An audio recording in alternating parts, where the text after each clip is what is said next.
各位弟兄姐妹，线上的每一位朋友，大家晚安。很高兴我们每周三的晚上能够在这短暂的时间能够再次相会，期待你能够在今天能够领受到更多的信心的盼望跟喜乐。在我们开始以前，我们一起来唱一首诗歌，我用信心抬起头。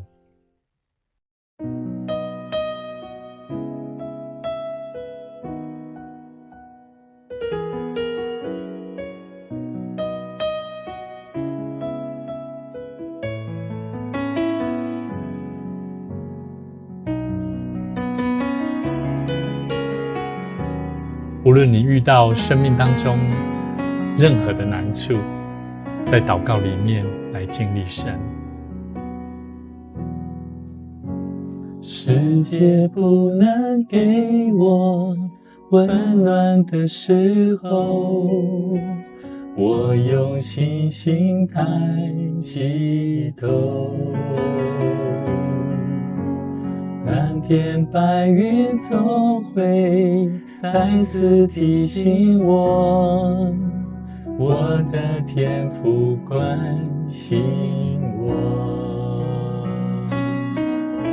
生命是你所造，一切你明了，你岂会不知道我此刻需要？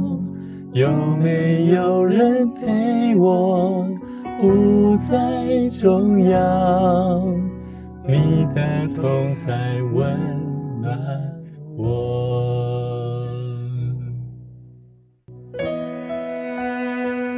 耶稣回答说，我实实在在告诉你们，你们若有信心不疑惑，不但能行无花果树上所行的事，就是对这山说，你挪开此地，投在海里，也必成就。让我们一起在信心里面仰望神，无论祷告有没有蒙垂听，我们依然信心抬起头。祷告还没有蒙垂听的时候，我用信心抬起头。蓝天白云总会再次提醒我，神的一面高过我。生命是你所造，一切你明了，你岂会不知道我此刻需要？卸下所有重担，完全交托，你的恩典够我用，够我用。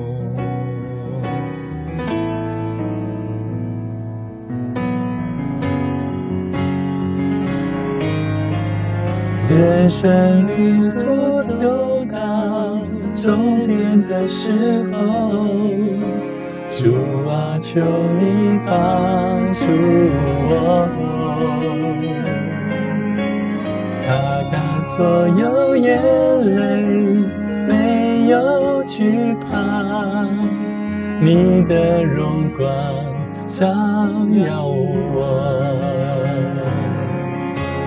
渴望听见你说，孩子，我知道，你用一生爱我，一生荣耀我。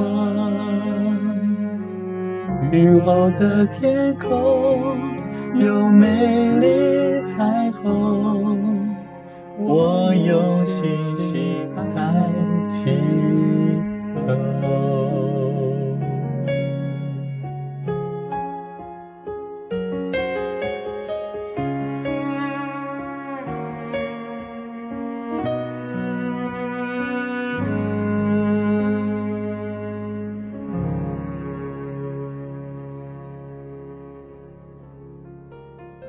我们一起同心来祷告。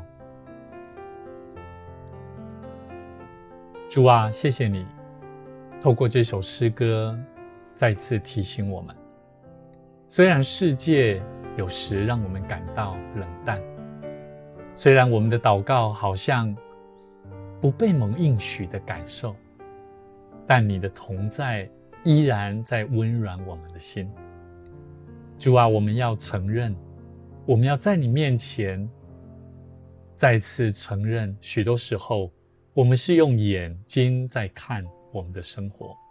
我们看见我们的困难，我们就低头；我们看见风浪，我们就害怕。但我们此时此刻，我们选择用信心抬起头，因为你的意念高过我们的意念，你的恩典永远够我们用。主耶稣，现在我们要进入你的生命的话语，我们恳求你再次安静我们每一颗混乱的心思意念，让我们不只是听见一个圣经的故事，也让我们真实的看出生命的话语真正是活的话语，是 Rhema 的话语。恳求圣灵亲自对我们说话，让我们当中凡是有焦虑的，恳求你赐下平安。让我们在对教会、对人、对主你的仆人，或者有许多需要去调整的地方，我们都求神你的爱来修复我们的心。主啊，我们已经预备好从你的话语来经历看见神你的奇妙作为。感谢主，向你献上感谢、祷告、祈求，奉主耶稣基督圣名来求，阿们。各位弟兄姐妹平安。今天牧师要跟大家来分享一个主题，信心的突破。我们今天的圣经节也是继续在约翰福音第4章43节到54节。那在开始今天的经文当中，我想要跟大家分享一个故事。不晓得大家有没有一个经验也就是说在我们要组装一个东西那我们也看过一些使用说明书啦。那这个说明书我曾经有一个经验是，它会告诉我们该怎么样去把它组合，但是呢，我们脑袋里面会想说，这个真的是这样可以做吗？然后呢，我们会认为说应该要再更用力一点，甚至会想说拿起锄头就把它敲进去那我记得在那个经验当中我们会认为用这种方式来把它达成，就是说把它组装起来。可是呢，偏偏在没有照着那个使用说明，直接用我们的方式直接把它敲了几下结果怎么样？连我们那个器具所要组装的器具都坏掉。那很多时候我在想这个问题，我们的人生有些时候好像也是如此。我们常常觉得，除非我亲眼看到，然后亲手能够掌握的事情才会成功。今天我们要一起来看一段这个圣经节，就是类似的这样的背景。而在故事当中的这一位重要的大臣这一位大臣，他原本是想要好像要掌控耶稣，要求耶稣照着他的方式，然后能够去带出医治的行为。但是耶稣却要他放下他身边那个他要怎么做的方法，只给他一个方式，叫做应许。而这份应许就好像你就照着做就好了，就好像我刚刚讲那个故事里面的使用说明书一样。很多时候使用说明书就这么简单，在告诉我们这么做就可以了。可是我们的信心却不太愿意，或者是不太敢继续下去。所以今天的一个主题叫做信心的突破。到底信心需要突破什么？我这样的信心就够了，不是吗？但其实很多时候我们的信心是不够的，甚至我们不太敢去跨越出去的。所以我们会希望说，这个信心是我要看见我才相信的这种掌控。换句话说，也就是说，上帝说的话，我们不见得能够听得进去，甚至相信。就算我们听进去了，我们也不见得会相信。所以我们一起来看一下今天的这段圣经节。这段神迹故事发生在加利利的迦拿，而当时候耶稣的名声非常的鼎旺而当时候耶稣他感叹当地人本地人不尊敬先知，而这位大臣是服侍希律王的高官，而在死亡威胁的面前，他跨越了30多公里，为了要能够见到耶稣。我们一起来看今天的圣经节，在约翰福音第1章43节到51节。2天后，耶稣动身前往加利利。他以前说过，先知在本乡不受人尊敬。然而他回到加利利，却受到当地人欢迎，因为他们上耶路撒冷过节时，看见了他一切的作为。他又到了加利利的迦拿，就是他从前把水变成酒的地方。有一个大臣的儿子在加百农患了病，大臣听说耶稣从犹太来到加利利，立刻赶来见他，求他去医治他病危的儿子。耶稣对他说：你们不看见神迹奇事，总不相信。大臣说：先生，趁我的孩子还没死，求你赶快去。耶稣说：回去吧，你的儿子好了。他相信耶稣的话，就回去了。途中遇见奴仆来报信，说他儿子好了。他就问什么时候好的。仆人说：昨天下午1点钟烧就退了。他知道正是那时候耶稣对他说：你的儿子好了。他和全家都信了。这是耶稣从犹太回到加利利后行的第2个神迹。各位弟兄姐妹，我们刚从这一段圣经节里面耶稣的挑战48节，第48节里面说：若不看见神迹，你们总是不信。耶稣在指责那种只想要好处却不想要交托的一种消费型的信仰。很多时候我们的信仰是一种消费型的，反正恩典都在。什么是消费型的信仰？也就是只要对我真正有好处的信仰，我才会怎样？我才会相信。而大臣从50节里面，大臣他的转向是什么？他的转向是耶稣说：回去吧，你的儿子活了。49节，大臣说：先生，趁我的儿子还没死，求你赶快去。虽然是有恳求，跟我们的祷告很迫切，很类似，可是耶稣说：回去吧，你的儿子好了，而是一种信心的。各位弟兄姐妹，大臣他没有看到儿子退烧，他选择信耶稣所说的话，回去了。他信的是耶稣的话语，不是眼见，不是他看见。他信是相信耶稣所说的话。你相信吗？各位弟兄姐妹，你相信吗？神迹的发生是在第53节里面。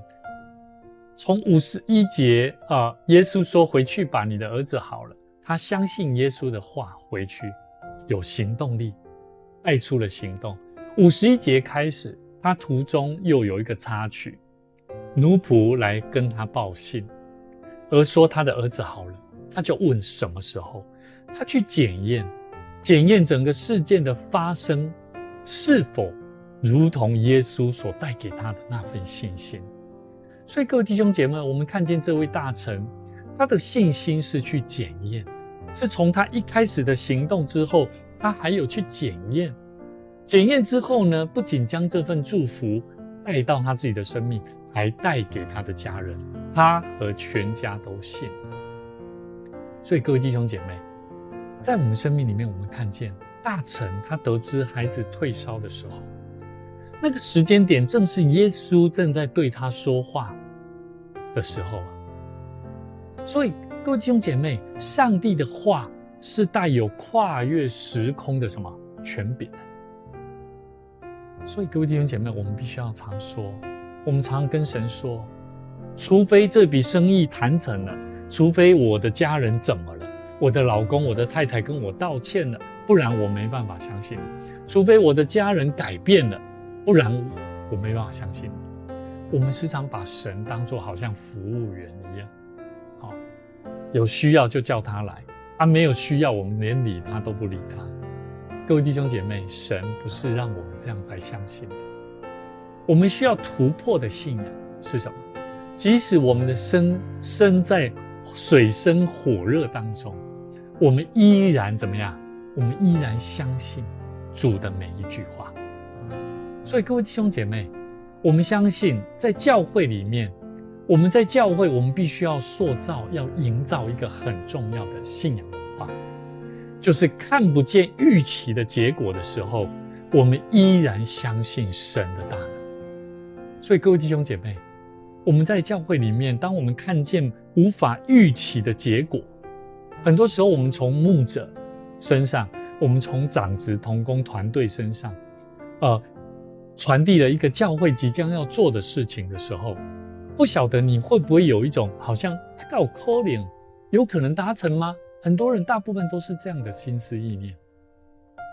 但是我们必须要了解，我们不要随意的在事情还没有大家一起同心去执行的时候，我们随意的去批评神所设立的仆人、牧长、牧师、长子，甚至各部门的同工。很多时候我们的侍奉，我们必须要有这种正确的生命态度。很多时候如果我们没有这样子的方式，我们很容易会去得罪人，得罪上帝所赋予他责任、赋予他权柄，而我们没有去领受这份丰盛的恩典。所以各位弟兄姐妹，我觉得一个健康的教会是每一个人都能够学习像这位大臣一样那份顺服的行动力，不是因为牧者，不是因为同工做得多好，甚至让你看见了你才愿意跟，而是因为我们尊重上帝在他身上的那份位分的设立。所以各位弟兄姐妹，牧师想要邀请各位，我们一起来看一段圣经节，在罗马书第10章第17节，教导我们如何在信心的突破当中，第一个，我们从今天的圣经里面领受到这一位大臣，他怎么样去领受神的话？到底神的话是单纯的一个知识性的呢，还是一个活的话语？这个是 Rhema 的，不是 Logos。神的话 Logos， 希腊文 Logos 是单纯是神永恒不变的一种，好像整本圣经的一个文字而已。但是很重要 Rhema， 希腊语 Rhema， 在基督教的神学里面在探讨的这个神的话 Rhema 是非常活泼的，而且非常即时性的话语。所以这跟这个真理的这个 Logos 是不一样的，所以我们必须要一起来了解。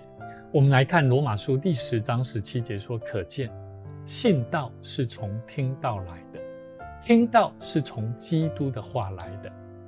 这段话呢，这段圣经节呢，讲到的这个话，基督的话，这个话语是指上帝当下对你灵魂，对我们灵魂所说的话。而信心需要的是什么？需要就是燃料了。信道是从听道来的，而听道我们要知道是从基督的话。基督的话为什么加了一个基督？代表是有救恩的，有救赎的，有拯救生命的话语，是怎么样？是活的，不是死的。所以有些人为什么听神的道，听神的话语，有些人会带来能量，带来力量，带来积极，甚至盼望。但是有些时候神的话，同样的一句话语，对某些人来说却是死的。神的话，基督的话来到，他听到了，可是他不知道怎么去信他来走。所以求主帮助我们，我们一定要求神圣灵来激励我们的心。在原文当中，这个听不是只有耳朵接收到声音代表的是什么？你必须要留意，必须要非常注意的去倾听，而且还必须要顺从所以听到是必须要顺服，而且要留意。信心不是怎么样，不是凭空长出来的，也不是凭空就拥有的，是必须要对神的话语产生反应能力。所以各位弟兄姐妹，很多信徒说我没信心，其实是因为没有在听主日礼拜，或者是他听到有人在讲神的话语，他的魂游向外，他的心思意念是在想很多其他的事情，他不晓得要专注。所以我们比较喜欢去听什么名嘴，很多财经新闻啊，或者是听八卦啦，我们时常听这些话语，心烦意乱。如果你想要像如同今天的故事这位大臣一样，那样的信心的突破，你必须要回到神的话语面前。当神的话语再次 Rhema 再次击中你的心的时候，你的信心会像那个种子一样破土。我们知道这个种子看起来好像在土里，好像是死的一样，可是它是有生命力的，它会不断的带出行动力的，最后我们就看到它长出来，慢慢长出来。各位家人朋友们，大家时常会说，牧师，我信心不够怎么办？这一节经文给了我们很重要的一个特效药，信心不是靠你用力去想出来的，是靠你听出来的。我刚刚有讲到，这个听是留意注意听。这位大臣他所以能够转身回去，照着耶稣所说的话，你的儿子活了，进到他的灵魂深处的是神的话，你的儿子活了，变成他生命当中一个很重要的行动力。所以我相信他不单单只是听到，他的心中是完全交托的，而且完全相信的。所以各位弟兄姐妹，如果你现在正在面对工作、家庭，或者是教会在服事上、关系上感到无力，不要那么着急，感觉到你的生命干枯了。打开圣经，一起在祷告灵修里面，让神的话语来帮助你，让神的话语抓住你的心。当你再次听见基督的话，你的心就会好像那个充满电的手机一样，又恢复它应该可以用的功能。所以各位弟兄姐妹、家人朋友，接着牧师想要跟大家分享第二个很重要信心突破的方法，而这个方法可能是我当牧师以来最想要跟大家分享的一个心里话，不是为了要求大家能够对我这位牧师个人有多好，不是，而是因为我很爱上帝的教会，我也很爱每一位弟兄姐妹朋友。我不希望看到每一个人，任何一个人的生命当中，那个神迹，上帝要行神迹在我们每一个人身上，但是因为我们心中那个不经意的一个心结而被堵住了。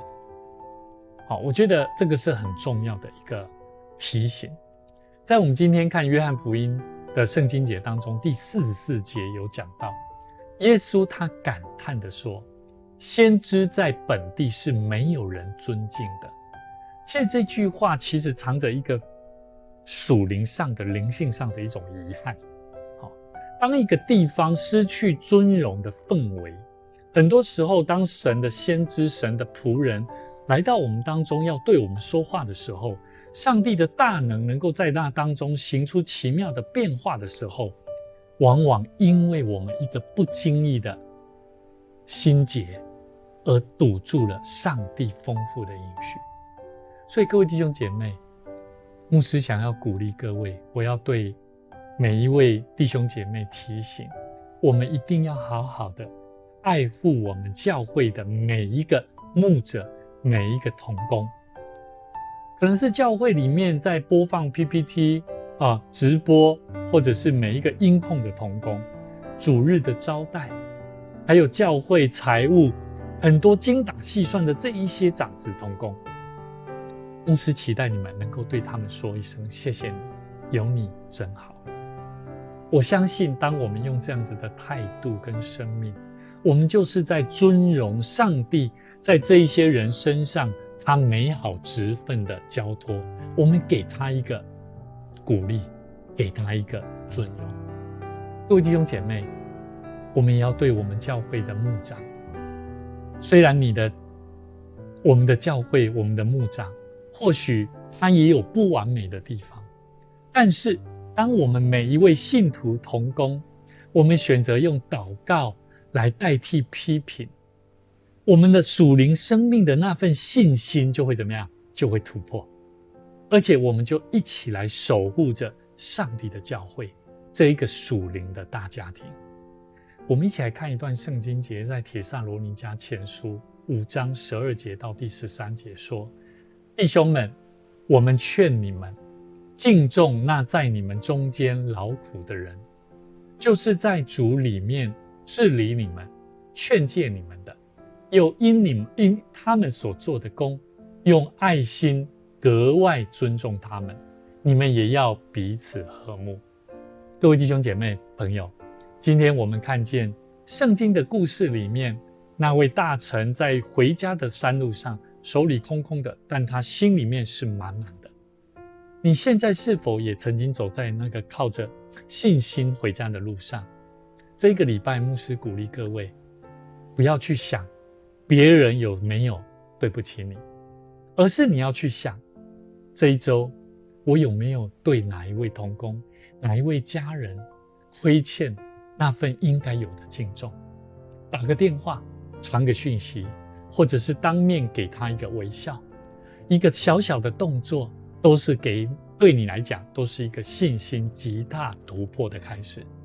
愿主祝福大家，让我们一起在教会里面能够建立一个爱神爱人的大家庭。我们一起同心来祷告。亲爱的天父，感谢你赦免我们常想靠自己掌控很多大大小小的事情。我们恳求你帮助我们，当我们在许多言语上面有亏欠人的地方，我们恳求你怜悯我们。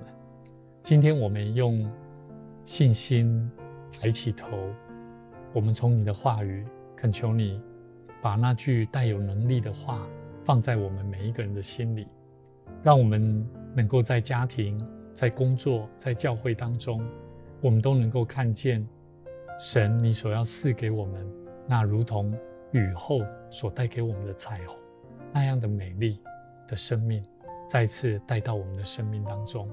我们有盼望，即使在困难的环境当中，我们依然仰望神。我们不多说人的不是，反而我们更需要的是多说赞美的话语，多说鼓励人的话，多说爱人的话语。求神将你的话语不断激励我们，帮助我们能够带出有行动力的生命来荣耀上帝。愿你爱我们的心能够时时刻刻提醒我们，同样的心去爱需要的人。奉主的名来祷告，阿们。感谢各位今天晚上的收看。如果你也同样的感受到这份信心突破所带来的盼望，也请你在我们底下的留言区写下你心中对神感动的话。我们下次再见，平安。